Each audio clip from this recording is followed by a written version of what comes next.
Welcome back to the Yeah No Yeah podcast. We got a good one for you today. You know why? Because it's the best time of the year besides March Madness. College basketball is back. We got NFL, NCAA football, NBA. It's a great time in the sports world. We got our picks for the college basketball season. We got our picks for college football.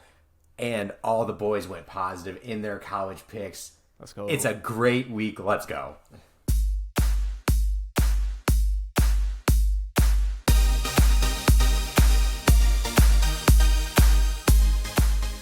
All right. Before we get into some college talk, first we got to talk about the NFL. Of course. We got some hot topics here. Rodgers making claims on the Pat McAfee show that he's going to be back by Christmas. To be honest with you, the way that he's throwing the ball and how active he is, it's amazing. It's truly amazing for a guy who tore his Achilles. I have heard of a steaming hot take. I heard this too. He did not tear his Achilles. I don't know why this is an actual thing. People are saying he faked it because he wants to prove science wrong again, quote unquote, ever since he came out of the darkness of the cave. If he is healthy by Christmas, which is what he kind of alluded to, he said, a couple more weeks, I should be all right, but we'll give it till the Christmas game. Should the Jets think about playing him? Like, if he's fine to play, should they? It depends if they're in the playoff mix, right? Okay. Like, I mean, if they lose their next 5 games, 4 games, Sit 5 games, something like Something that. like that. If they lose a lot of those games, it's probably not worth it. If you're not making a real playoff push, obviously they're not going to make that push for him to come back. Yeah. If they're in the mix of it, why not? You're supposed to lead this team to the promised land of a Super Bowl. Why not? So here's my take on it. If they want him to start next season, if he comes back from an Achilles injury and immediately gets re-injured, in my mind, he's done. Like, why would he try to battle back from that again? Science. Prove science wrong. Again. Prove science wrong. So, yeah. So, if depending on how they do these next few games, by Christmas, I was looking at their schedule, it's kind of a toss-up if they'll go 500 for the next few games. They could be sitting around 7-7, right? The last 3 games of the season, I think, are potential easy wins. I know the Patriots are one of them. I forgot the other 2 teams. In my eyes, take it by game status. If you're 7-7 going into those last 3 games, if they lose the first game and he's healthy to go, play him the next game. If they win and he seems to do fine, play him the third game. If they win the first game, do a toss-up again on the second game. And if they start going down bad and they really want to secure it, then throw him in there. I don't know. I think he has 2 more years left on his contract. Yes. In my mind, you're going to want him for both those years. If he goes back on that field and gets re-injured, to me, it's game over, and he should just be done. He is just such a morale boost for that team. Like, honestly, that's it. When he set foot back on that field, Zach Wilson instantly got better again. True. The way that he sees the game, Zach Wilson looks up to him. He's already, worked with Zach Wilson to improve. And he has improved since last year. It's just, I don't think you could have gotten worse if you were Zach Wilson, to be honest with you. True. He just doesn't see the field the same as, like another starting quarterback. Definitely the worst starting quarterback in the league right now. And we have Tyson Bagent on the field and some guy I've never heard of on the Arizona Cardinals right now. Yeah. I would pick the Cardinals as the worst, but okay. But Kyler's back. Okay. So Yeah, that's a whole other story, yeah. No, they need a morale boost. And that could be it. If they have something to push for, in there. Aaron Rodgers is giving them that hope that he's going to be back at the end of the season. Obviously, they know that if Aaron Rodgers is not coming back, they are not winning a playoff game. They know that. Yeah. That's another thing, too. Do you risk it, try to make playoffs, and then he's 100% good for the playoffs, and then he goes in? Maybe it kind of all depends. They got to take it game by game right now. They have to get as many wins as they can up till just Christmas. Just build it up as much as possible. Give Aaron Rodgers a reason to want to come back this season. 1,000%. I like that. I like that take. So, while we're talking about the playoff push in the AFC, yes, we got. And I'm feeling good as a Steelers fan. You know why? You have some false hope. Because the whole AFC North, as of right now, would make the playoffs, which has never happened before. Obviously, they just expanded the playoffs 3 years ago. So they haven't had a lot of opportunities to actually do this. But this is the first real chance. A lot of people thought last year that the whole AFC West might have a chance to, all make the playoffs with the Chiefs, Chargers, Broncos, and Raiders. They all had playoff hopes last year. Obviously, earlier on in the season, you knew that the Broncos weren't going to make it. Yep. But all the other teams played decently well. Yeah. This is the first real shot, I think, that we have. We're over halfway through the season, and all of the AFC North is playing really well right now. Yeah. And there's a good shot that they all can make it.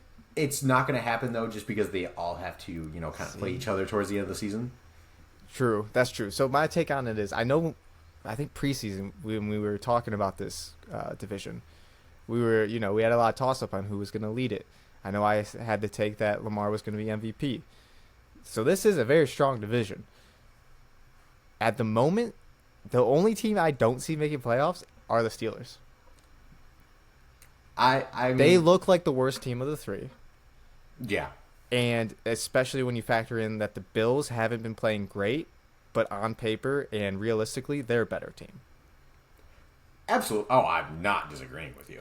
I think the Bills are going to squeak in and get rid of the Steelers. That could very well happen. The Bills just have a lot of injuries right now that they're dealing with on the defensive side. They're a little exposed right now. They kind of need to work through that. Maybe they pick someone up that kind of gives them a morale boost. Yeah. But they just look down and defeated right now. I think they'll bounce back. They have the potential. When crunch time comes, right. Yeah. They have Josh Allen.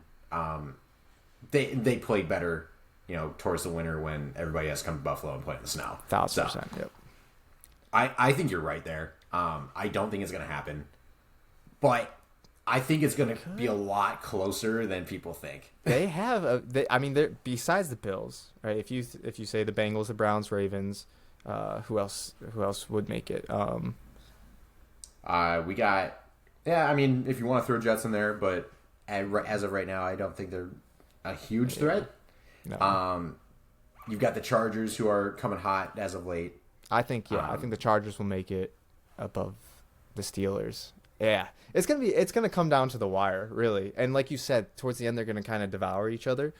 And depending on how they do there, that could push one of them out. But if they all kind of go even against each other, there's a shot that they all make it. That'd be really cool to see.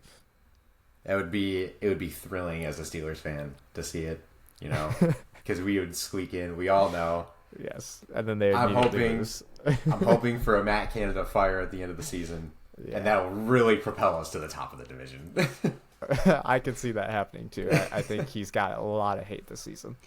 Yeah, he's under a lot of fire, a lot of scrutiny, and a lot of it's well deserved. 100%. I don't know. He's just a weird. His last name's Canada. It just doesn't fit. They play a weird style up at the CFL. Yeah, exactly. Good lord. All right, we also got to talk about the hometown team of the Detroit Lions. They got blown out by the Ravens. We all felt it. It was a morale killer. But they bounced back. And they have a real shot at getting home field advantage in the NFC. They could go over the course of the next, I think it's 8 games left. They could go 6-2, 7-1. They have a real shot at being the number 1 overall seed. Do you see it happening? Number 1 overall? Probably not. I think they're going to win the North. Right, because obviously the Packers and Bears aren't going to win it. The only slight question would be, can Josh Dobbs bring this team back together for the Vikings, especially with Justin Jefferson returning sometime soon. I know he said he's waiting until he's 100% healthy, but he's basically there. He's probably going to be there next couple weeks. Can he light a fire that Kirk, for some reason, couldn't? I don't know. I still think the Lions are going to hold on to it, keep the crown in the North. I don't think they're going to have the number 1 seed in the NFC. So, the only thing I'll say, right? The Lions have 3 games against teams who are over 500 for the rest of the year. Okay. They have the Vikings twice. Yep. They have the Cowboys. Those 3 games are the last 3 games of the season. That's nice. So, and there's a to chance. be honest, if you get to that point, right? Yeah. The Vikings might not be in that mix. Maybe depending on how Josh Dobbs does. Yeah. Right. If Josh Dobbs was riding a lot of momentum and adrenaline of that first game, and he was connecting with people that nobody expected him to, you could see them, falling off if he doesn't play as well. Yeah. They have a tough schedule too. But let's look at the rest of the teams in the NFC that we consider contenders for that number 1 seed, right? Yeah, the Eagles. 49ers. Okay, we'll start with the Eagles. Eagles are best record. Absolutely. They have 5 games against teams who are over 500. Okay. 49ers, probably the next team, right? Yeah. 5 games against teams over 500. And they've been struggling recently, yeah. They have. They have Brock Purdy, a little bit of a struggle. Yeah. And then you look at the Dallas Cowboys. 5 games against teams over 500. Okay. What about Seahawks? Do you know anything about them? Seahawks, I know, play 49ers twice, so there's 2. Don't know that one offhand. Okay. But I see where your mind is. Seahawks could make that push. They're right there, too. They could screw over the Lions again. Hey, that'd be devastating, right? It really would be. I could see it. I really could. They have a real shot. If the Lions are number 1 overall, there's no way. I am mid-20s. I've never seen the Lions this good, right, in my lifetime. I can't believe it until I see it. I guess that's the point I'm going to. I can't make this prediction that they're going to be number 1 overall in the NFC when they have yet to prove anything to me in my 20-odd years of living. See, the real scare is the lack of playoff experience for this team. I mean, you have Jared Goff who went to the Super Bowl. That's the only guy. Yeah, you're right. I mean, we have Amon-Ra St. Brown. Never reached it. Our 2 running backs have never reached it. Our defense is young and has never experienced. That could be exciting. Yeah, you're right. That's gonna be the jitters. Yeah, no, that's gonna be rough. That's the biggest scare for this team. But honestly, if they make the playoffs, I think it's a win. A lot of fans. Yeah. A lot of fans have higher expectations for this team now, but as Lions fans, you have to tamper them down. Yes, because as long as they make the playoffs, I'm happy. If they get a win, they could do that. It's a win. Yeah, they could get blown out next game. It's fine. Made playoffs, and got to win. That's all I'm hoping for. If they're number 1 seed and if they win 2 games, I'm betting on them for the 3rd game. That'd be insane. Oh.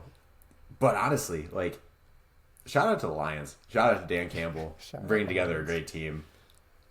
They're making a great push here. We'll see what happens. We all know the Lions, right? We're not even going to say it. We're not even going to jinx it. We're just going to move on to college basketball. We'll move on. We'll move on because college basketball is back. Let's go. All right. So we've had a couple games so far. This is the first week. To be honest with you, don't watch a ton of college basketball until that, the battle for Maui, the battle for Atlantis, those games right around Thanksgiving. Ironically, also right around when college football starts to, starts to tape it out. Yeah. So there's not a coincidence there, but did watch some couple of games this week. Michigan, had to watch them. I did not watch them. They played great. Oh, really? Okay. They also played against UNC Asheville, so but you knock down threes. It's fine. Yeah, exactly. There you go. That's good. They put the ball in the basket. Yep, absolutely. So here's my question for you. So we're going to pick our preseason, quote-unquote preseason, favorite dark horse and overrated team of the year. Okay. So, let's start, let's start a little lower, Let's pick on an overrated team. Okay, Who overrated. do you think? All right. I've said this so many years, and this is the year I truly think they are overrated. Gonzaga. Okay. They were ranked 11th in the preseason AP poll. They lost Julian Strother, right? That's his last name. Mm-hmm. And Drew Timme, Drew Timme is like 35, like he's been at Gonzaga for so many years. Swear he's been there for 8 years, but Exactly. And I think especially Timme had such a big impact on that team that losing both of them is going to be a struggle for them. So for that reason, I think they're closer, like probably 20. I mean, they're still going to be a good team. They're going to make it to the March Madness. They're going to have a good run like they always do. But they're not going to be like a top elite team. This isn't their year. This is going to be a year to kind of figure out who their next stars are going to be. And then I think the next couple of years they'll be fine. But I think that's an overrated team. I say it every year though. I don't like Gonzaga. So who knows? I like the pick. I really do like the pick. Yeah, I didn't forget about Timme because I did know that he had to leave just for age restrictions. Honestly, he's been there so long.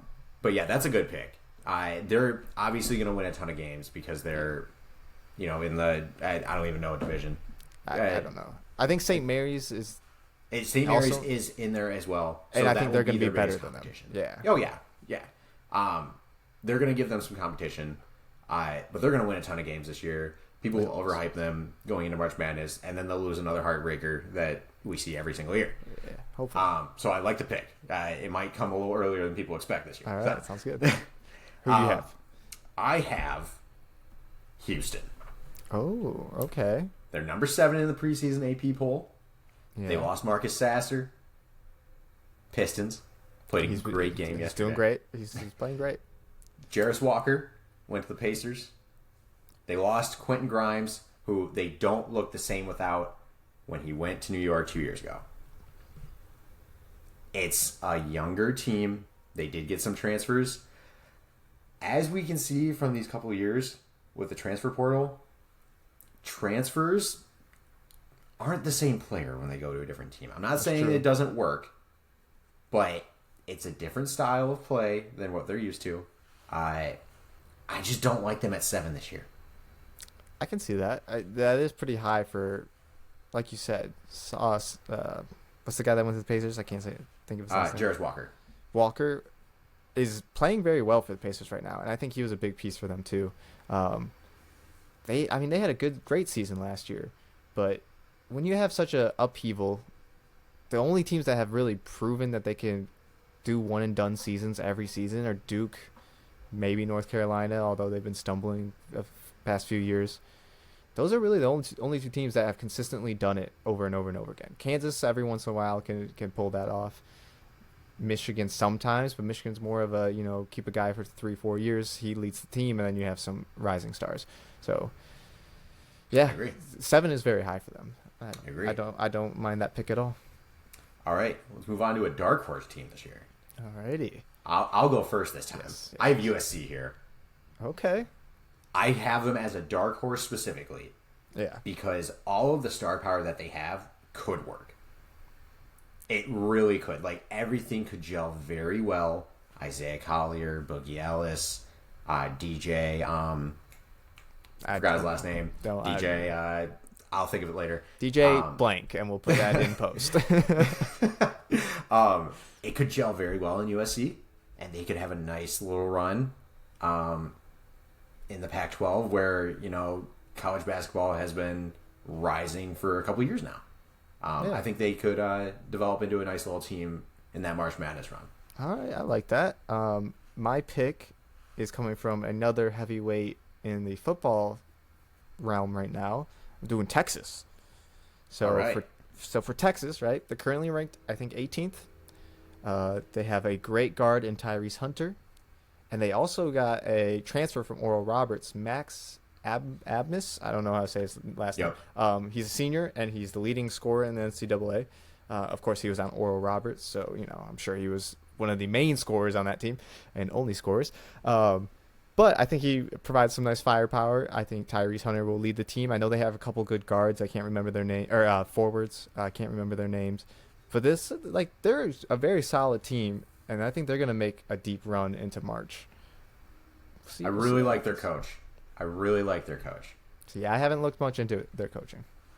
After everything that happened with the Texas Tech coach that went there last year with all the allegations against him, the backup, or I guess it was assistant coach at the time. Oh, yeah, he now took over, right? Yes, he took over. Really kept that core together and playing really well. They did have a nice group of leaders on their team that helped, but I believe he's a really good coach, and they Texas made it to will be Elite consistent. 8 last year, right? Yeah, against they lost to Miami. Yeah, something like that. So I think they'll get back at least Sweet 16.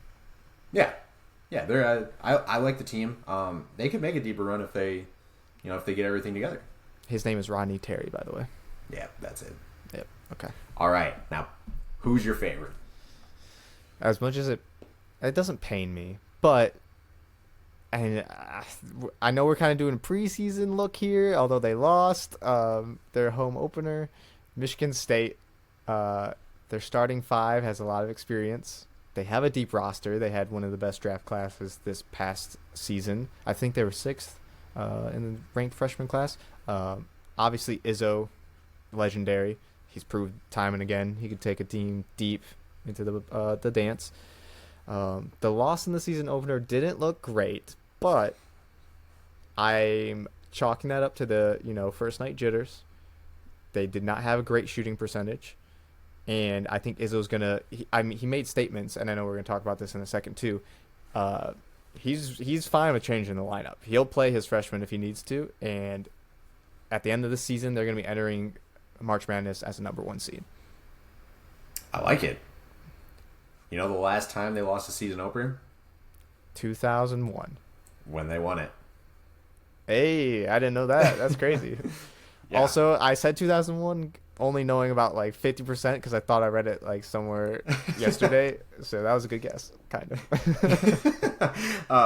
Yeah, I saw that stat somewhere. I'm not going to lie. I did not pull that one out myself. Right. Okay. I did see that somewhere. It was either Twitter or ESPN. So yes, of course. I guess it's X now, but it is what it is. Yeah, we'll always call it Twitter. It's fine. We're both picking Blue Bloods for our favorites. Okay. Because I have Duke as my favorite. Number 2 team overall right now in the preseason 8 people. The inexperience is always the problem with Duke teams, I believe, which is why they've had some struggle in the March Madness tournaments lately. They've just had a lot of inexperience where they're turning people over, their rosters are turning over all the time. This year's not like that. They have Jeremy Roach, who's still with the team, was with the team last year as well, as a sophomore last year. He's a junior now. Kyle Filipowski, I think that's how you say it.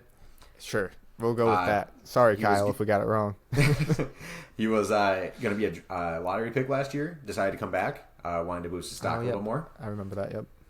They also have one of the top guys in this year's mock draft, Tyrese Proctor.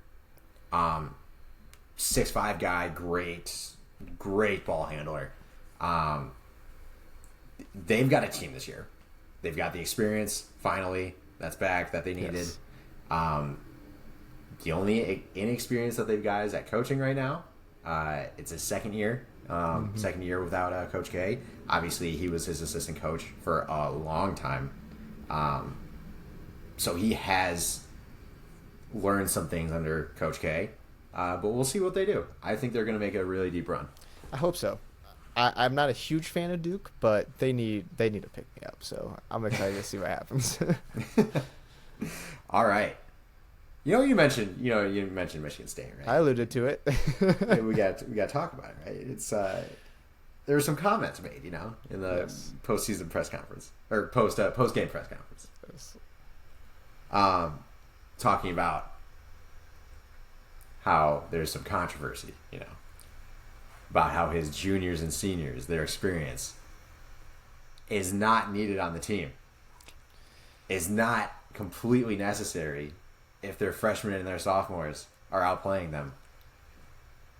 I don't know about calling him out this early. Hey, it's one game. I get it. It's one bad game. You have to work things out. I think he's just trying to light a fire, and I get it. Yeah, that's what I think it is too. He's had some controversy overall. When he was talking to Aaron Henry, when he was on Michigan State's roster in the March Madness tournament, when he was screaming at him early in the game, people were yelling at Tom Izzo saying that that's not the leadership style you need. It's worked in the past. Yeah, I mean, at the end of the day, right, it is a game, and he's trying to form them into, young adults, and, you join the real world, and you can't be making mistakes if you're being at this high level. You gotta perform. So he's giving them the accountability they need. Maybe it is a little early, like you said. It was one game. It could have been the jitters, could have been whatever, but I think you're right. I think he's just lighting a fire under them and saying, look, if you guys don't want to put the ball in the basket, I have, 6 other guys sitting on the bench that would gladly take your spot. And, you guys are probably going to be gone in the next year or two, so we'll keep someone who might stay around for a couple seasons. I'm not mad at that at all. I've always liked Izzo as a coach. He gets the best out of his players, and that's what it seemed like he was doing there. I'm not mad at his comments, although I heard there was, some uproar, but whatever. It's normal. You're going to have some people that say that type of leadership style isn't working anymore. I don't believe it. He's had a great career. He's going to continue having a great career for however many years that he wants to stay at Michigan State. And I think they're going to be just fine this year. Yeah, I agree.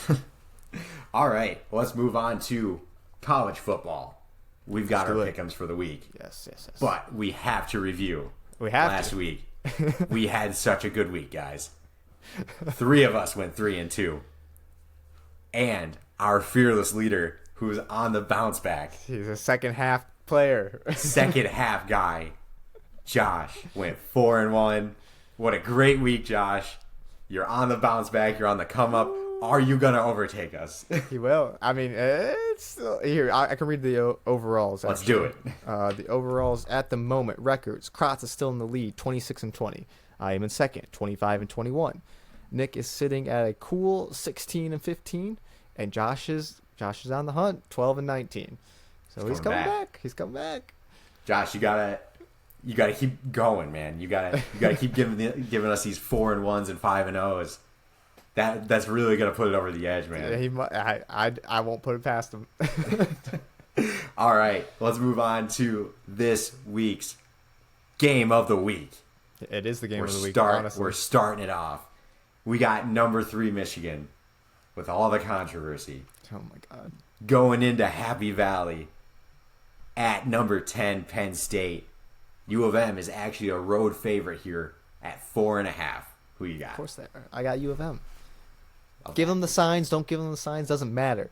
They're the best offense in the college football right now. They have a top 5 defense, and J.J. McCarthy is going to be the Heisman. So Michigan by a touchdown.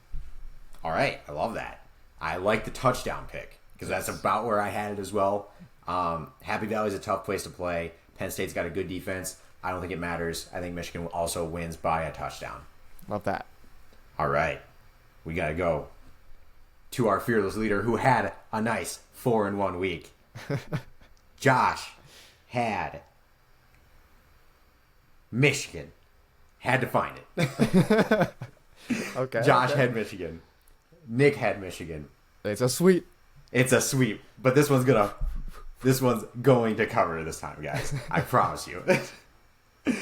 All right. God. Let's move on. Number 18, Utah. At number 5, Washington.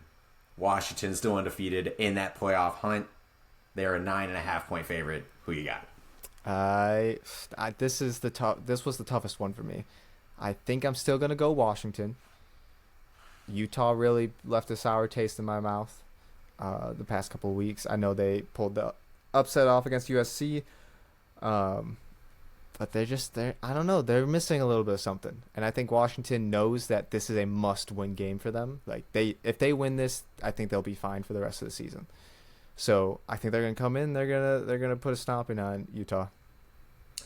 I agree with you. I think Washington's gonna win big here. All right. They're Utah sending a message. They got blown out by Oregon, and they're a different team at home. When they have to go on the road, they don't play as well. I have Washington in this game. All right. Josh also has Washington. Nick, of course, you know, He's is on that Utah wagon. He's riding it again. He's got Utah, keeping us from the sweep. Hey, that's fine. That's fine. It's fine. It's fine. I love it. All right, next we have number 13, Tennessee, going to number 14, Mizzou, who played a tough game against Georgia. Tennessee's actually a 1-point road favorite here. Who you got? I don't know what to do with this 1-point favorite. It's basically, will Tennessee win? I think they'll win. So I'm picking Tennessee, right? I think Mizzou's it's gonna be another tough game, but I think they just aren't at that elite level that Tennessee has shown that they can be.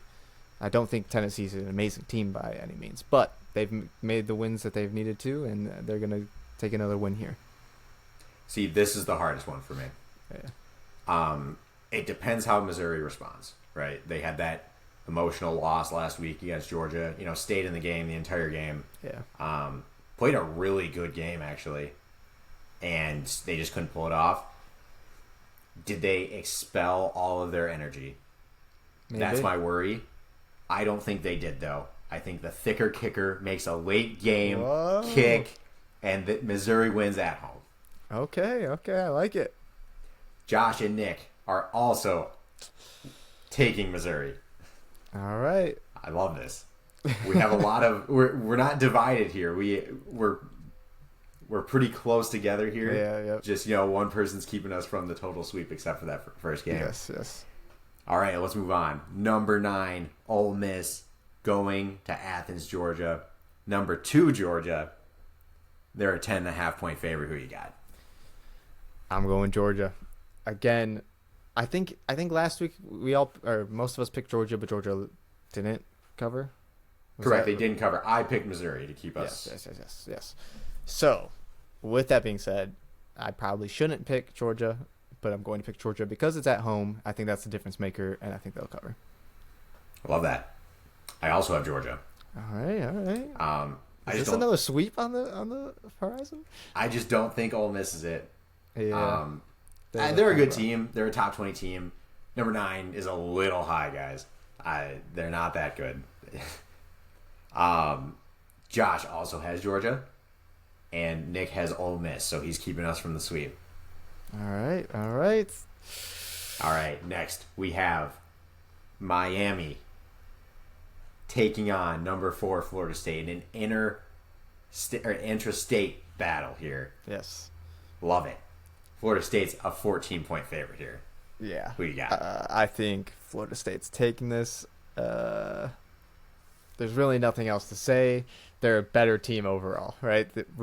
They're projected to be in the playoffs. I think they're going to make the playoffs, and I think they need to get this win to solidify that. So they'll be there.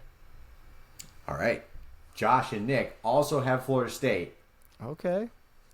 I'm going to save us from the sweep, guys. Miami is going to keep this one close. This just is that type of game for Miami to keep close. You know, they did the same thing with Clemson, ended up winning it. They did the same thing with North Carolina. It's a type of game where Mario Cristobal gets his guys ready for the game, keeps it close, doesn't pull out the win. You know, something weird happens. Yeah. They play up and down to their opponents very well. This is just one that they're going to keep close. I think Florida State will end up winning the game, but I see like a 10 or a 7-point game rather than a 14. Okay. I'm not mad at that. I like that pick. All right, so we have one sweep and 4 games that are 3-1 odds. Honestly, that's crazy. That hasn't happened in a while. No, it has not. This is going to be a big week. Big week. Could be a big week for the boys. Another one. All right, let's move on to our final thoughts. I'll go first this time. Okay. Sounds good. Because it actually has something to do with college football. All right. I also have something to do with college football. So, okay, we'll continue. Love that. Love that. So, college football playoff. There's really only 11 teams that are left that can win this whole thing. Yeah. Or that can even really make it to the college football playoff. All of these teams are in the top 11, which is very odd. And odd that they're getting it right. Yeah, kind of. Normally, you have some of those teams that trickle in. They're 7-2 here, and then you got a couple 8-1s down lower because they haven't played up to the competition that some of these other teams have faced. Yeah. College Football Playoff Committee just doesn't care this year. If you got one loss, you're in this category. Yeah, if you're undefeated, honestly. you're in this category. If you have 2 losses, you're down lower. Yeah. It's an odd spectacle as you look at the poll that they have. But I kind of like it because they show you right where you're at. These are the odds that you're going to make it. You got to pull off some upsets, or you got to solidify your spot. There's really no sugarcoating it right now with the College Football Playoff Committee. I like that. We talked about this in a previous episode. The not randomness, but like the uncertainty of the people voting to get your spot in is so dumb. Like, why are we randomizing or just basing it off of feeling? It should be a records game. And I know that's tough to do in college football because of just, all the best teams could play other great teams and all that fun stuff and strength of schedule, everything like that. But seeing, undefeated teams as the top teams and everything else below that, it feels right. And it is right in this certain season. And hopefully it's like that again for next season and, for every season after that. We'll see.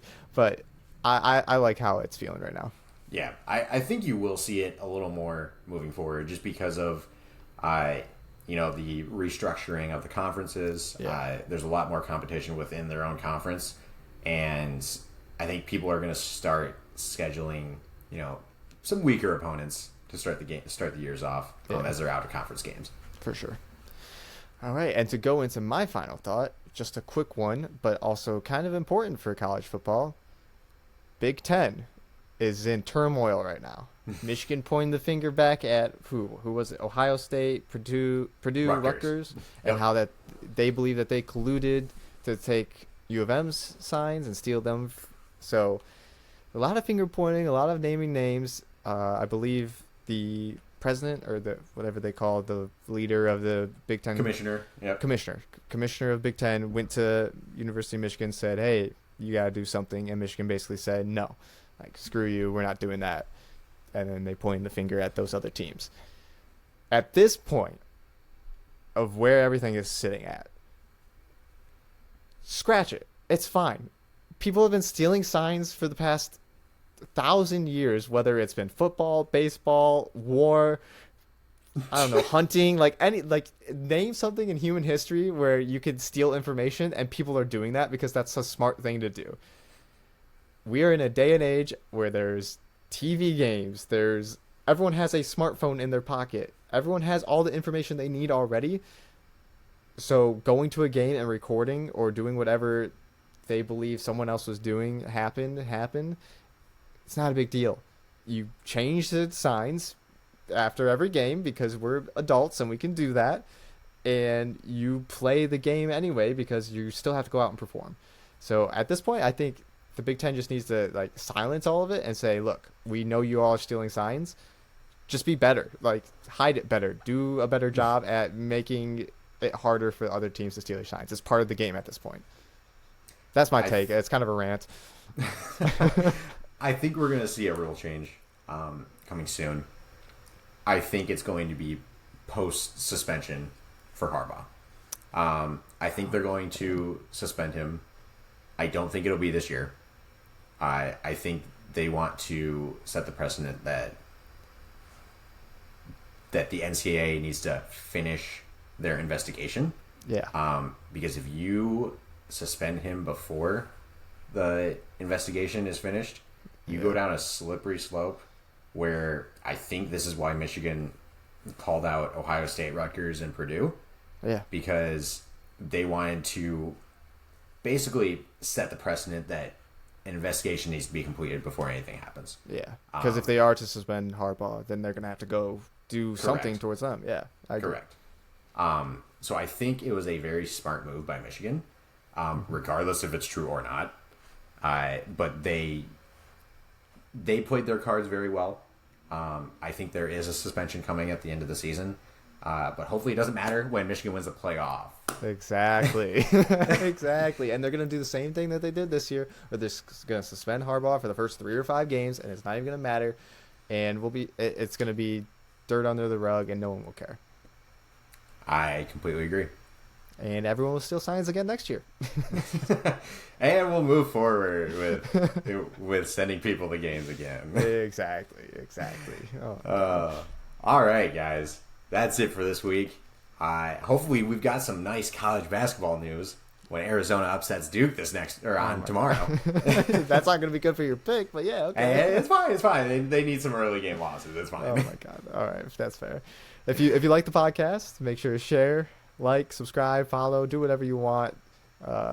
And we'll be here next week. All right.